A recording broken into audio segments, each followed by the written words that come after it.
Abra sua Bíblia comigo, lá no Evangelho de Lucas, capítulo 13, versículo 1 ao 9. Esse texto está dentre os ensinamentos que o Jesus tem trazia ao seu povo. E ele traz algo muito interessante para nós. Naquela ocasião, alguns dos que estavam presentes contaram a Jesus que Pilatos misturara o sangue de alguns galileus com os sacrifícios que realizavam. Jesus respondeu: vocês pensam que esses galileus eram mais pecadores do que todos os outros galileus por terem sofrido dessa maneira? Eu digo que não. No entanto, se não se arrependerem, todos vocês também perecerão. Ou vocês pensam que aqueles 18 que morreram quando caiu sobre eles a torre de Siloé eram mais culpados do que todos os outros habitantes de Jerusalém? Eu digo que não. Contudo, se não se arrependerem, todos vocês perecerão. Então contou esta parábola. Um homem tinha uma figueira plantada na sua vinha. Foi procurar fruto nela, mas não achou nenhum. Por isso disse ao que cuidava da vinha: já faz 3 anos que venho procurar fruto nesta figueira e não acho. Corte-a, por que deixá-la ocupar a terra? O homem respondeu: Senhor, deixa por mais 1 ano, e eu cavarei ao redor dela e a adubarei. Talvez dê fruto no futuro. Caso contrário, pode cortá-la ou corte-a. Põe a mão na tua cabeça e no teu ventre e diga: Senhor, me ajude a compreender a tua palavra. Abre a minha mente, o meu entendimento, sensibiliza o meu espírito para receber a tua revelação, em nome de Jesus. Amém?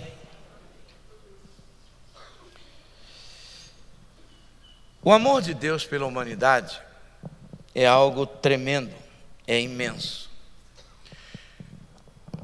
Ele não mediu e não mede esforços para que o pecador seja alcançado pelo seu cuidado. E vemos isso em Romanos capítulo 3, versículo 23, quando diz: todos pecaram e destituídos foram da glória de Deus. E aqui ele inclui todos. Ele não inclui somente 1 ou 2, ou o rico ou o pobre, o alto ou baixo, o branco ou o preto, o amarelo, o gordo, o feio, o bonito. Ele fala todos. Todos pecaram. Ele colocou todos dentro de uma mesma condição. Todos pecaram e destituídos estão da glória de Deus. Deus tem um propósito especial quando Ele olha para esse todos que são pecadores. E lá em 1 Timóteo, no capítulo 2, versículo 4, ele fala desse propósito especial para esse todos. Ele deseja que todos sejam salvos, que todos os homens sejam salvos, de toda a humanidade, e que cheguem ao conhecimento da verdade. É um desejo do coração de Deus que todas as pessoas sejam salvos. Mas é importante a gente entender que o meu desejo não muda a sua história. O meu desejo não muda você. O desejo do coração de Deus de que todos sejam salvos não significa que todos serão salvos. É um desejo do coração dele que todos conheçam a verdade, que todos compreendam o seu amor, a sua graça, que todos se arrependam, que todos confessem a ele, Jesus, como Senhor e Salvador, e que todos sejam salvos. Isso é um desejo do coração dele. É um plano dele salvar toda a humanidade. Mas o desejo do coração de Deus não mede, não força, não vai buscar ou arrancar o seu livre-arbítrio ou a sua livre agência, como alguns queiram pensar assim. Não vai tirar isso. É apenas um desejo.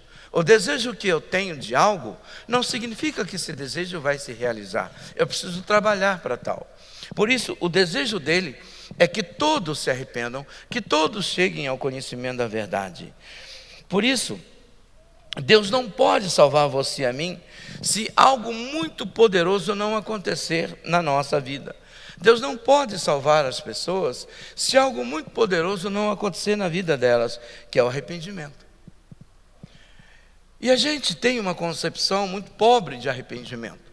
Nós temos uma concepção, eu acho que ela fica muito aquém daquilo que Deus de fato quer que eu e você compreendamos sobre o que é de fato o arrependimento. E a gente confunde arrependimento, a gente confunde demais essa questão de arrependimento com questão, por exemplo, com o sentimento, com aquilo que a gente sente. Arrependimento não é algo que eu sinto, é algo que eu entendo, que eu compreendo racionalmente, que precisa acontecer e que vai gerar quebrantamento. É claro, é diferente do remorso. O remorso, ele apenas gera o quebrantamento, mas ele não gera uma mudança de vida. Ele gera uma culpa interior e não a necessidade de uma pessoa ou dela ser salva. Atos capítulo 3, versículo 19, quando a gente, coloca na tela e deixa aí para mim. Quando a gente olha essa história, Pedro, ele entra no templo, está chegando na Porta Formosa para orar, não é nada, no templo, e quando ele passa pela Porta Formosa, tem um paralítico ali que pede ajuda, e ele então cura esse paralítico, ele e João, e o paralítico salta para dentro do templo com ele, e todo mundo vê, e ficam admirados e maravilhados. Então Pedro ministra uma palavra poderosa no coração deles, que não tem nada a ver com o milagre, que não tem nada a ver com os sinais que eles viram e que ficaram maravilhados. Ele diz: arrependam-se, pois, e voltem para Deus, para que os seus pecados sejam perdoados. 20. Verso 20. Para que venham tempos de descanso da parte do Senhor, e Ele mande o Cristo que já foi designado a vocês.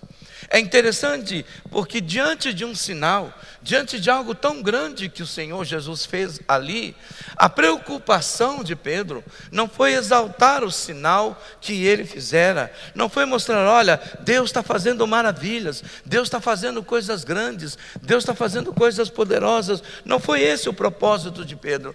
Mas o propósito de Pedro foi falar o seguinte: vocês precisam se arrepender.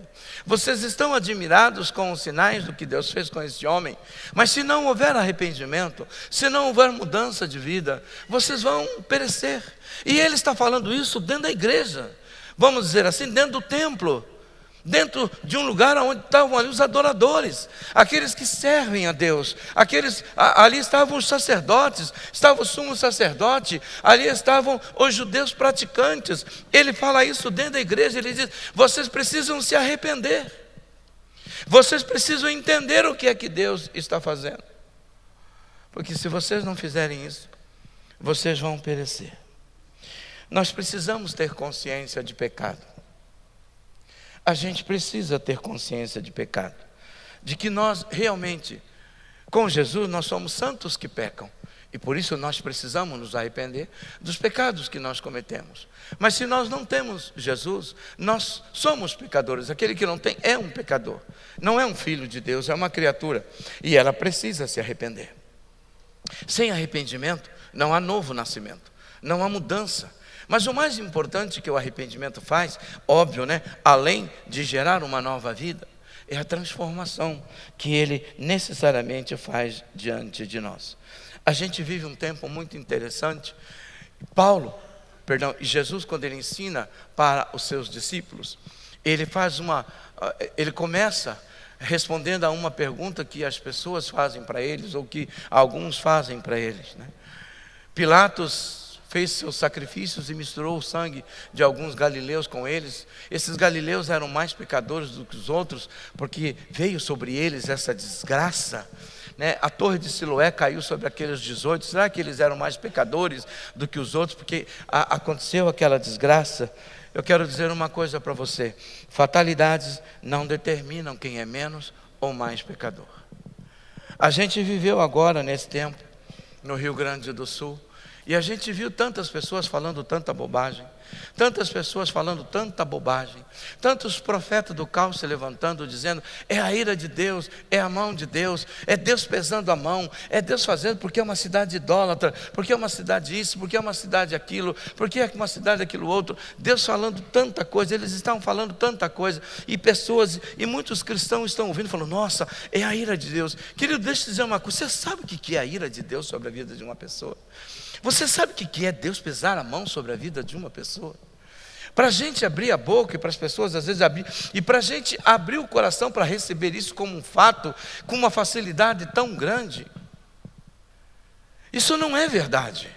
Tudo bem, se Deus pesou a mão sobre o Rio Grande do Sul, e eu sei que não pesou, e eu estou dizendo que Deus não pesou a mão sobre o Rio Grande do Sul, mas se foi isso, então o que aconteceu com os nossos irmãos, com as igrejas que estavam lá, com a igreja de Cristo que estava lá, que foi detonada, que destruiu, que perdeu tudo, irmãos cristãos que morreram afogados, que perderam famílias, que perderam casa, igrejas que foram destruídas, dizimadas totalmente. O que aconteceu? Deus pesou a mão sobre os seus próprios filhos, porque eles eram mais pecadores do que nós, porque eles mereciam aquela desgraça e nós não, porque nós estamos numa condição privilegiada diante de Deus e eles não estão. É assim que nós pensamos o amor de Deus? Nós estamos totalmente errados. Deus é um Deus de misericórdia, Deus é um Deus de compaixão. O que aconteceu foi fruto de uma natureza pedindo resposta ao que o homem faz. O que aconteceu é fruto da nossa intemperança na administração do mundo como um todo, da poluição, do descontrole de tudo, porque nós vivemos numa ambição descabida e a gente perdeu o limite. E aí a gente vai fazendo em nome do progresso, em nome da evolução, a gente não para pensar que a natureza vai cobrar. E quando ela vem, ela vai cobrar. Sabe, acontece o terremoto em tal lugar, não, é uma cidade amaldiçoada. Querido, quando Deus amaldiçoa uma cidade, Ele faz como Sodoma e Gomorra, Ele elimina da terra. Ele destrói da terra, Ele acaba com tudo. Se existe um tratamento de Deus, então Deus tratou só com a igreja lá. E quando acontecer, e se porventura um dia acontecer com a gente, e quando um crente passa por uma fase de luta, de tribulação, de enfermidade, e que todos nós passamos, então nós estamos debaixo de maldição. Nós somos malditos. Ah, Deus está pesando a mão, é um miserável, é um maldito, Deus está tratando com ele. Deus tem seus métodos para tratar comigo, mas Ele não te chamou e não me chamou para juiz.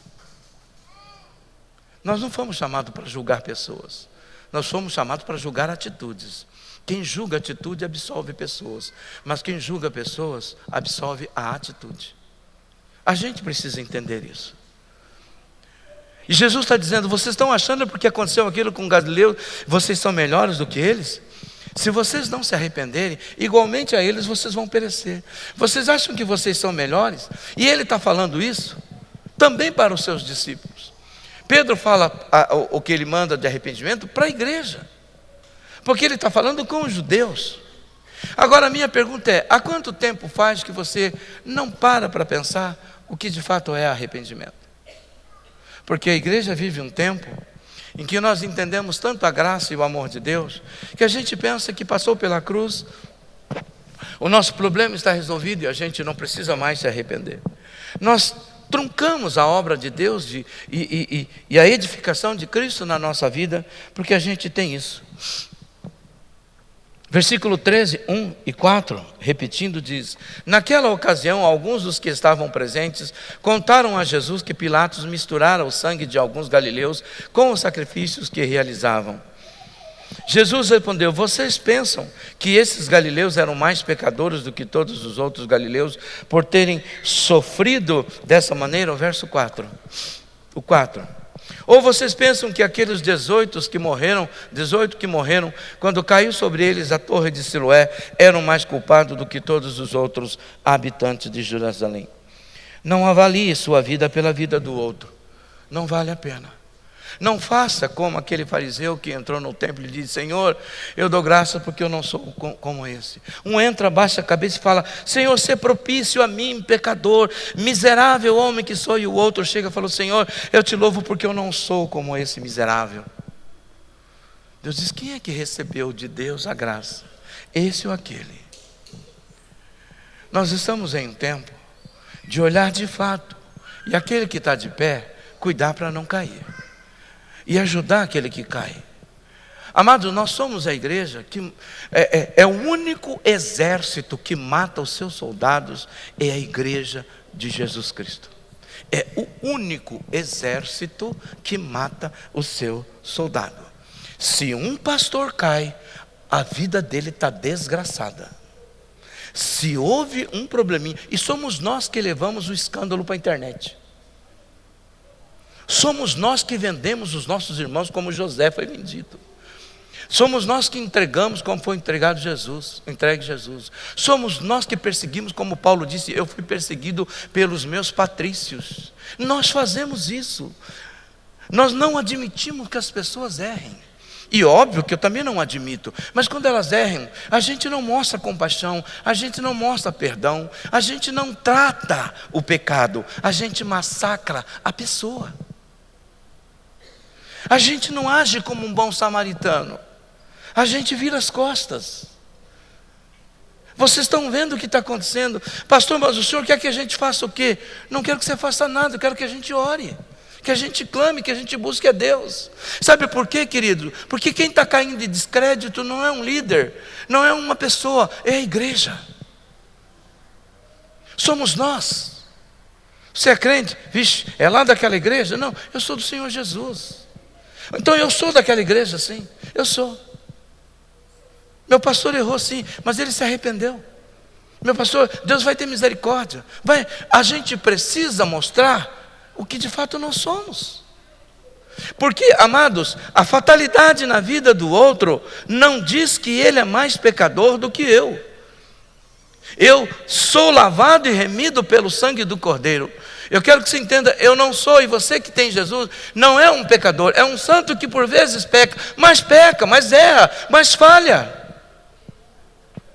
Nós falhamos, nós erramos. Nós estamos em uma obra. O Senhor disse, aquele que começou em vós a boa obra, há de completá-la até o dia de Cristo. Não é o nosso papel massacrar o nosso povo. O nosso papel é ajudar, é levantar, é pôr para cima.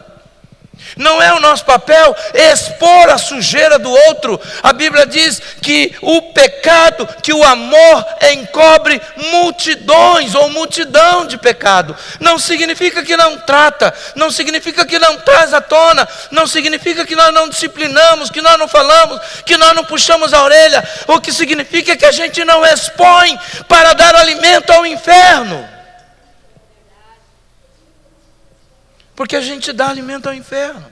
Mas sabe por que nós damos? Porque alguns pastores dizem, eu sou melhor do que ele. É esse recado que ele está querendo dizer. Eu sou melhor do que ele. Nós somos melhores do que ele. Ninguém é melhor do que ninguém. Você que está de pé, cuide para que não caia. Preste atenção nesses que falam. Daqui a pouco estão com a cara no pó. Porque o diabo não perdoa ninguém.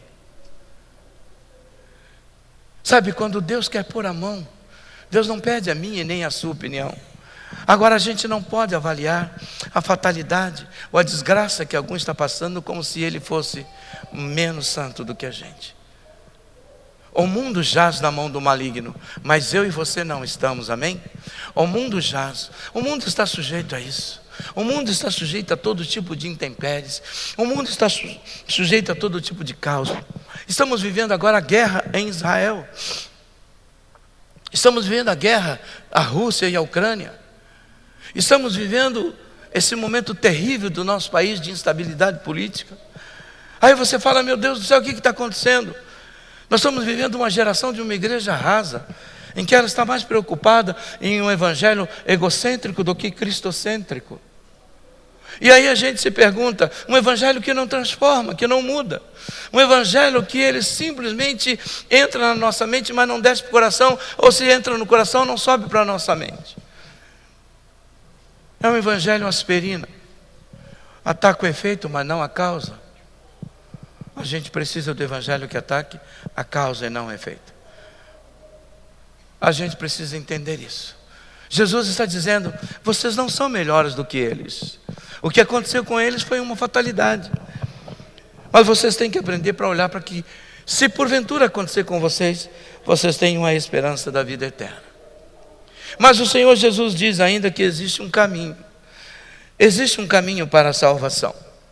E o caminho para a salvação é o arrependimento, o abandono do pecado e a confissão de Jesus como Senhor. Lucas capítulo 13, 2 e 5 diz assim: Versículo 2. Jesus respondeu: vocês pensam que esses galileus eram mais pecadores do que todos os outros galileus? E versículo 5. Eu digo que não. Se não se arrependerem, todos vocês também perecerão. A gente precisa entender que o arrependimento tem que fazer parte da vida do cristão, parte da vida do crente, parte da vida do filho de Deus.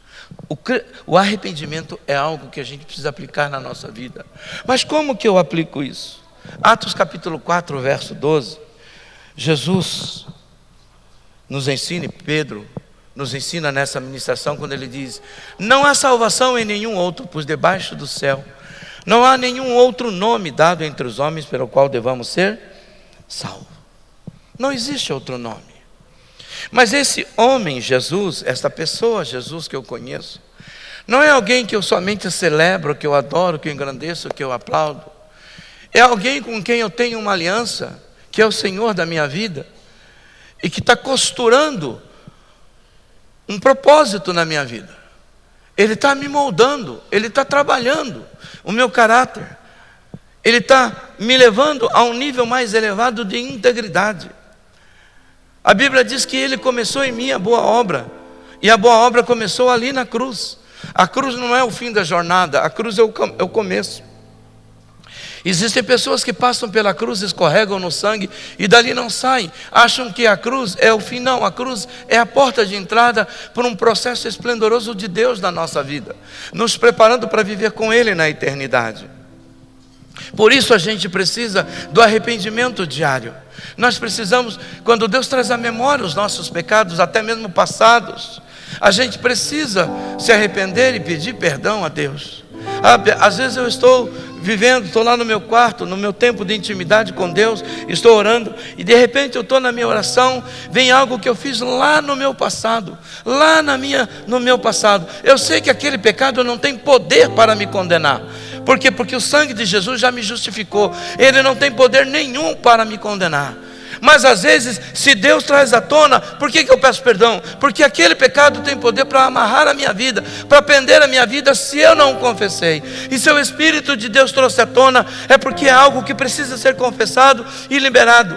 Deus não vai me culpar por aquilo que eu não fiz, ou que ficou no meu subconsciente, ou no meu inconsciente, eu não lembro. Mas se vem a consciência, vem como acusação. Se o diabo traz do nosso inconsciente e traz para a nossa consciência, aquilo vem como um elemento de acusação. E a melhor maneira de nós tirarmos o elemento acusador da nossa vida e acusação é dizer: Senhor, eu errei mesmo. Lá em 1930 eu errei. Eu estou lembrando agora, Senhor, mas eu quero que o sangue de Jesus alcance aquele dia, aquela hora e aquele momento que eu fiz isso, para que Satanás não traga à memória o meu passado e me acuse de algo pelo qual eu já fui justificado.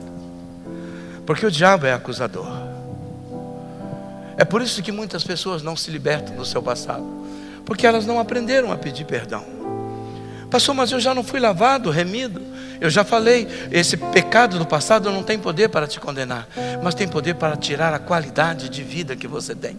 Porque quem é que aguenta viver debaixo de acusação, debaixo de apontar dedo? Quem é que aguenta? Mas você já fez. Você vai orar mesmo para ela ser curada? Você vai orar mesmo para expulsar demônio? Mas lembra que já expulsaram um demônio de você? E agora você vai orar para expulsar? É, realmente, né? Não. Você vai orar por esse adúltero, mas você já adulterou. Você vai orar por essa pessoa? Mas você vai orar por esse menino que está na droga, mas você já foi drogado. O diabo traz o passado para distrair e acabar com o nosso presente, e com isso eliminar o nosso futuro. Por isso o arrependimento. Mas o arrependimento, amados, é algo que tem que acontecer em dois lugares muito importantes da nossa mente, do nosso ser: mente e coração. Romanos capítulo 10, verso 9, diz o seguinte: se com a boca você confessar que Jesus é Senhor, e crer no coração que Deus o ressuscitou dentre os mortos, você será salvo. O que é que eu preciso fazer? Conversar com a boca, confessar com a minha boca. Mas eu preciso crer no meu coração. Mas isso passa pela minha mente. Por isso que Paulo diz: não se conforme com esse mundo, mas seja transformado pela renovação do vosso entendimento. Paulo, escrevendo à igreja, ele diz que nós temos a mente de Cristo. E que a pessoa que tem a mente de Cristo, ela não busca as coisas da terra, ela busca as coisas do alto, onde Cristo está sentado à direita do Pai. Mas o arrependimento, ele gera uma mudança e uma transformação de vida. Quando eu me arrependo, eu digo: eu não quero mais. E aí há uma conversão, eu mudo a rota. Eu estou indo aqui, eu me arrependo, eu mudo a rota. Eu volto, eu acho o caminho. E eu volto à essência da adoração. A igreja precisa de arrependimento.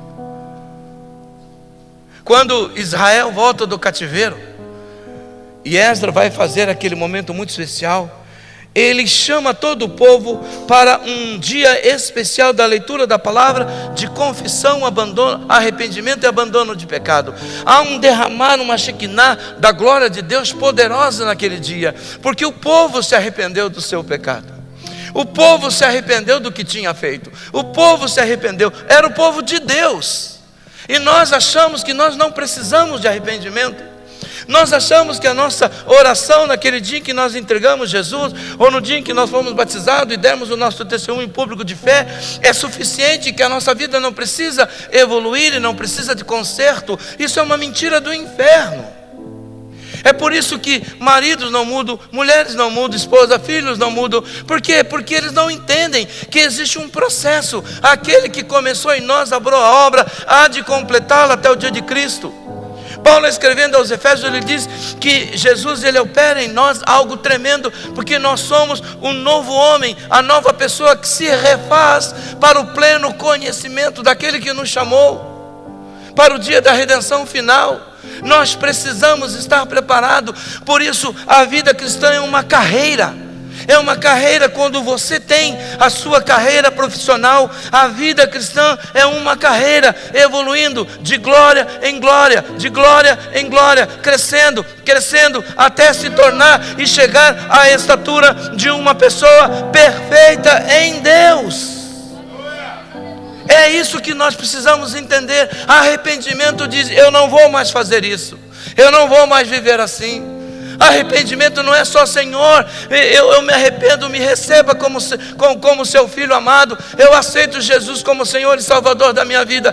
Ok, agora eu vou gerar esse novo homem, eu vou gerar essa nova mulher, mas eu preciso tirar a velha cultura do pecado, porque o novo homem precisa aprender a cultura do céu para viver na terra.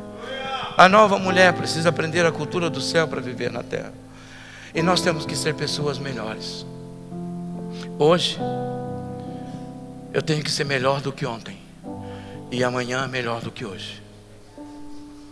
Todos os dias eu preciso alcançar esse nível. Aquele que mentia não minta mais. Nós precisamos entender que o arrependimento é necessário para nós. Sabe por que muitos cristãos estão com a vida amarrada e não muda? Porque não entende que precisa de arrependimento, que precisa que Deus traga à memória o meu pecado, o seu pecado. Deus precisa trazer à memória o que nós estamos fazendo. Amados, o diabo é tão sujo que às vezes a gente faz alguma coisa, ele joga no nosso esquecimento, e aí a gente não lembra. Mas ele mesmo. Eu já contei uma história para vocês aqui, e eu vou repetir porque está dentro do contexto, me permitam. Mas eu lembro que uma vez eu estava orando ao Senhor, eu falei: Senhor, a coisa na minha vida não flui. Ah, Senhor, não vai. Eu trabalho feito um cavalo, eu não consigo prosperar, eu não consigo avançar. Eu vejo as pessoas, eu vejo os meus sócios prosperando, eu vejo as pessoas avançando, eu não consigo avançar, Senhor. Eu sou teu servo, eu sou teu filho, eu sou filho da luz, eu sou lavado e remido com o sangue do Cordeiro. Aí Deus falou assim: você lembra quando você saiu daquela empresa X? Eu lembro. Você já era meu servo. Sim. Você lembra que você assinou um atestado de pobreza para não pagar o Estado? Falei: lembro. Pois é, ele está aqui diante de mim. Todas as vezes que eu quero te prosperar, o diabo fala: ele assinou um documento, você não vai prosperá-lo. Quem já fez isso? Se arrependa e peça perdão. é tão comum. A gente tenta dar golpe no Estado e nós somos golpeados. Pastor, mas o senhor acha que isso pode acontecer? Eu não sei se vai acontecer com você, mas comigo aconteceu. Sabe quantos anos fazia quando Deus trouxe a memória? Fazia mais de 15 anos que eu era convertido. A gente brinca com o inferno e não se arrepende. A gente acha que uma mentirinha é normal. É normal para mim e para você. Mas uma mentirinha, querido, dá meia grama de pólvora para um cara que sabe fazer uma bomba. Pega um palito de fósforo numa selva seca. Ou melhor, não precisa nem pegar. Pega um pedaço de vidro e coloca contra o sol. Você vai ver se você não consegue colocar um incêndio. O diabo é sujo. O arrependimento é o que fecha a boca do inferno contra a nossa vida. É o arrependimento, é o coração quebrantado e contrito diante de Deus. Quem está me entendendo? Amém? Com a boca eu confesso, sim. Mas com o coração eu creio, sim. Mas a minha mente tem que ser transformada. A minha mente tem que ser mudada. Nós hoje somos apaixonados pelo mundo. O cristão é apaixonado por aquilo que o mundo oferece. Ah, pastor, mas a gente não pode? Não. Por que não? Porque está escrito. Mas o que está escrito? Não ameis o mundo, e nem as coisas que no mundo há. Aquele que ama o mundo, o amor do Pai não está nele. Nossa, pastor, está escrito aonde? Eu acho que é na Bíblia. Não ame o mundo e nem as coisas que no mundo há. Porque aquele que ama o mundo, o amor do Pai não está nele. Ah, pastor, agora eu vou viver fora do mundo? Não. O Senhor Jesus já orou em João 17. Eu não os peço que os tire do mundo, mas que os livre do mal. E tudo que a gente ama, ou quase tudo que a gente ama no mundo, é do mal. Ele manda a gente ser livre do mal, mas quase tudo que a gente ama é do mal. Porque satisfaz e sacia a nossa carne. Por isso ele fala isso. O arrependimento me leva a alinhar a minha vida com o céu, a alinhar a minha vida com o eterno. Terceira coisa que o Senhor ensina, e está lá na parábola da figueira, quando ele diz sobre a questão da figueira que ele manda cortar, e o rapaz e o administrador da fazenda diz: não, deixa eu cuidar dela. Eu vou cavar em volta, eu vou jogar adubo, eu vou cuidar. E vamos esperar. Se der fruto, pois bem. Se não der, aí depois o Senhor corta. É interessante que essa palavra a gente olha e não para pensar que tem a ver comigo e com você, mas tem a ver com a gente. Todos devem crer, nascer do Espírito e viver a nova vida dando fruto dignos de arrependimento. É esse o papel. Nós éramos aquela figueira brava que estávamos ali, que íamos ser cortados, mas o Senhor Jesus nos tomou, nos deu vida, e agora nós somos como uma árvore nova plantada junto ao ribeiro das águas, e a nossa vida deve produzir fruto. Deixa eu falar uma coisa para você. A sua vida, ela sempre vai produzir fruto. Você só precisa decidir que tipo de fruto ela decide.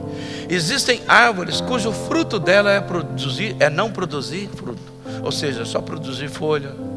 Mas se ela é uma árvore que nasceu para produzir fruto, ela pode produzir frutos bons ou frutos bichados, mas ela vai produzir fruto. E a Bíblia diz que nós somos chamados para produzir. E se a nossa vida não é uma vida que produz, então nós somos consumidores. Porque aquele que não produz, consome. Todos nós consumimos. E é por isso que quando eu produzo, eu equilibro entre o consumo e aquilo que eu produzo.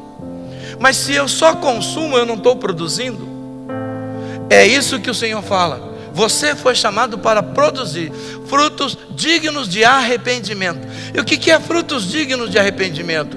É eu entender quem eu sou em Cristo Jesus, por onde quer que eu ande, eu entender o propósito de Deus na minha vida.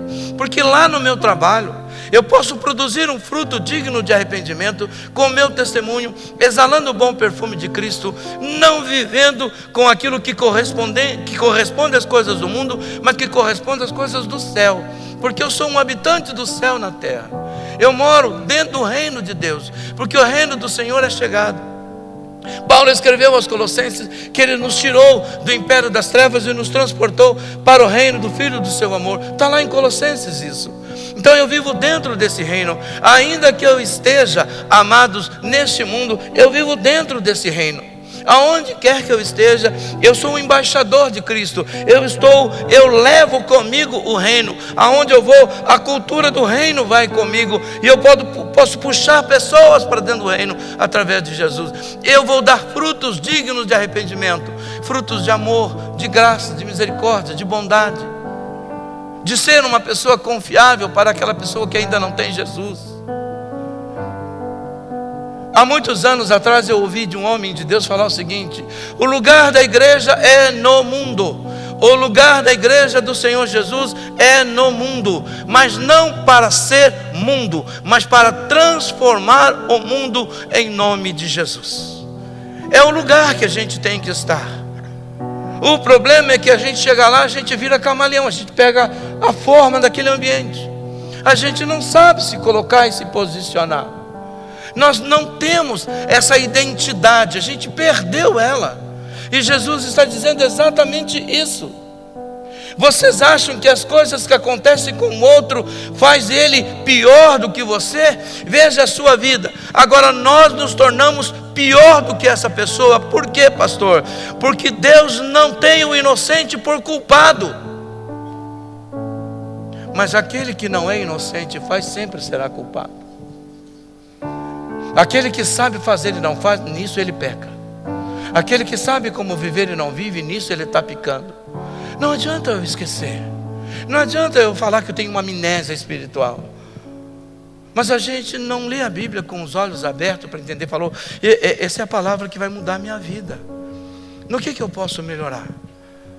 O que eu estou produzindo que está afetando a vida de alguém, que está alcançando a vida de alguém? Você quer ver?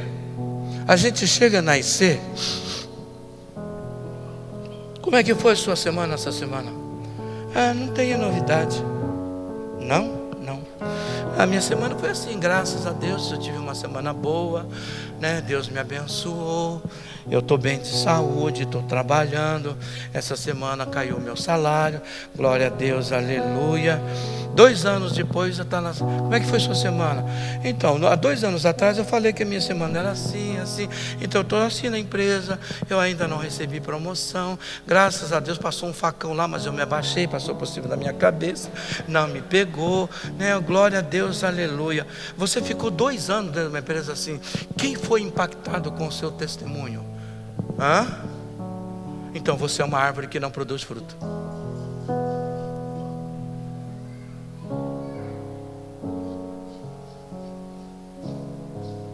Meu Deus, pastor, o que é isso? Eu trabalho na casa de Deus. Eu trabalho de manhã, tarde e noite. Eu dou um duro danado. O senhor foi falar um negócio desse de mim? O senhor está pensando o quê?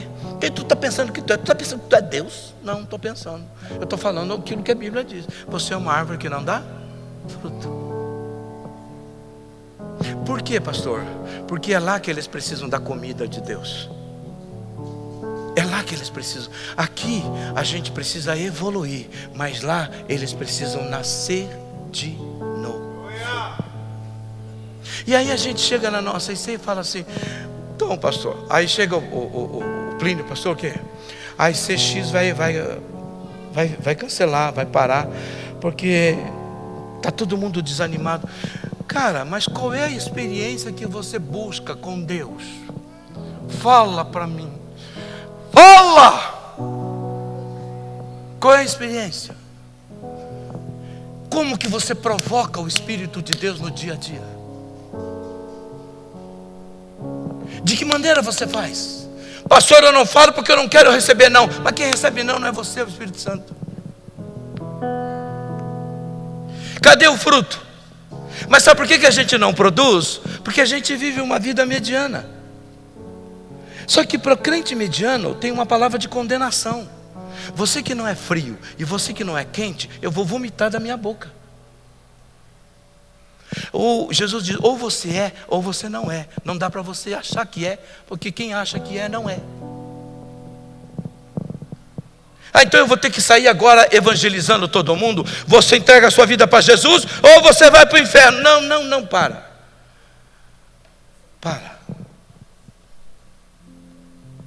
Eu estou falando que você é o bom perfume de Cristo. Por onde você passa, que as pessoas sintam o cheiro do amor, da graça, da bondade, da vida, da luz, da presença de Deus através de você. Você não precisa falar de Jesus para ninguém. Não vai fazer isso não. Porque tem muita gente falando. Espere a hora certa de você abrir a boca. Tem hora para você falar. Às vezes, eu às vezes estava lá no meu trabalho. Eu sentava com meus amigos para almoçar. Todo mundo brincando, falando. Eu ficava lá sentado, conversando com eles. Eu dizia, sei como é que está a sua igreja? A minha igreja está bem. Aí eu conversava com todo mundo. De repente um cara fala assim, poxa, essa manhã dá para você conversar comigo? Bem particular, estou com uns problemas aí, os pianos. Estou com um problema aí, preciso falar com você. Eu falei, cara, eu também, vamos lá. Aí a gente ia almoçar separado. Aí falava, cara, então, Jesus muda isso. Jesus faz assim. Jesus faz assim. Eu nunca cheguei para falar, você precisa entregar sua vida para Jesus, senão você vai para o inferno.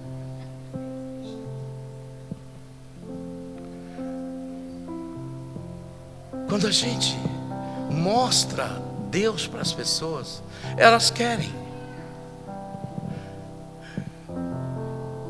A pessoa tem um bom carro, tem uma boa casa, tem um bom salário. Você conversa com eles e fala assim, cara, eu quero isso para a minha vida. Você me inspira. O cara tem um bom casamento, você fala assim, cara, você me inspira. E por que Deus em nós não inspira as pessoas? Tem alguma coisa errada. Porque a gente não entendeu o propósito. Não entendeu o propósito. Não é fácil conquistar pessoas para Jesus. É difícil, é. Mas se nós entendermos que quando a gente se arrepende, quando a gente muda, deixa Deus trabalhar na nossa vida, Ele vai nos usando. Mas por falta de confissão, por falta de arrependimento, a gente vai tomando a forma do mundo. Vai tomando a forma do mundo. Vai tomando a forma do mundo. Vai tomando a forma do mundo. Chega uma hora que a gente não é diferente. Eu quero que você entenda que todas essas coisas muitas vezes não acontecem na nossa vida, de as pessoas perceberem, é porque a gente esqueceu que nós precisamos nos limpar todos os dias. Dizer, Senhor, perdoe o meu pecado.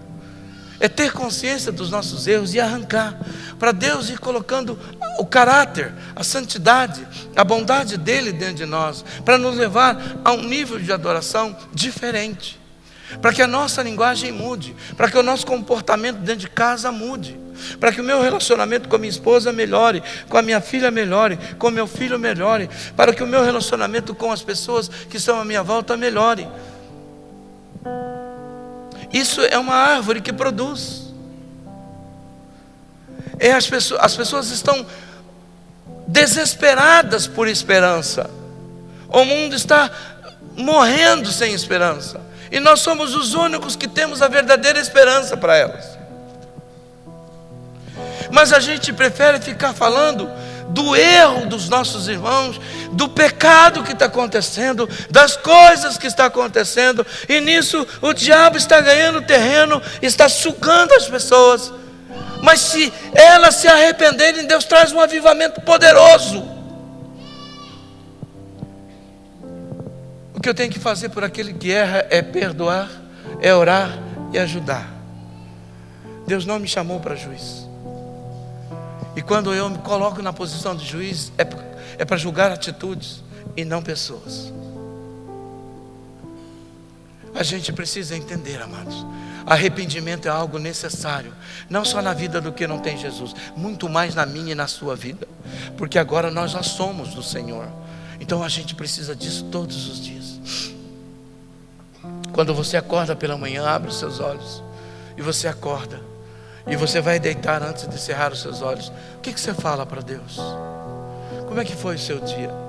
Talvez naquele dia você não está nem falando com a sua esposa, você não está nem conversando com ninguém. Aquele dia foi um dia terrível. Você deu um mau testemunho horrível no trabalho, mas você prefere jogar no esquecimento.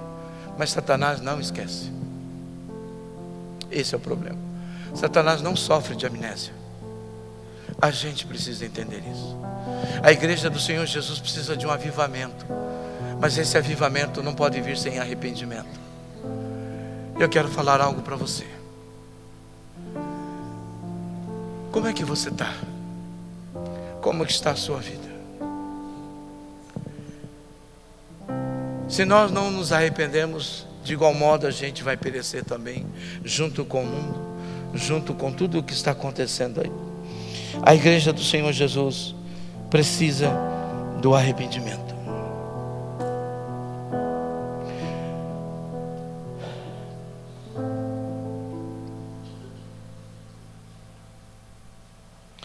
O versículo 8 e 9 diz assim: o homem respondeu: Senhor, deixa por mais um ano, e eu cavarei no redor dela e a adubarei. Talvez dê fruto no futuro, caso contrário o Senhor pode cortá-la. Nós somos adoradores do Senhor, amém? Coloque-se de pé, por favor.